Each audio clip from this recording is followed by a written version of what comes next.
There has been almost non-stop airstrikes and shelling over the past 2 weeks and is under tightening regime blockade. Eastern Ghouta was one of the de-escalation zones agreed in a deal by Russia, Turkey and Iran back in May. But despite this and other ceasefires, the fighting has continued. If approved, this latest ceasefire would last until November 29th. It comes as the next round of peace talks is due to start on Tuesday in Geneva, but there's still some uncertainty as to whether the Syrian government delegations will attend. Sara Firth has the latest from Antakya near the Syrian border.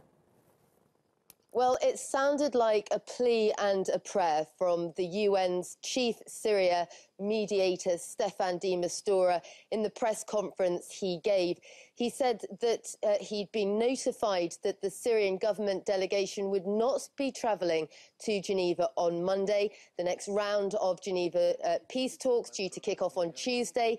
He said he hoped that they would travel shortly. So it looks like that next round of Geneva talks stumbling before they've even begun. Meanwhile, though, on the ground in Syria, we've had reports over the last couple of days that there's been an escalation in Syrian regime attacks in some areas.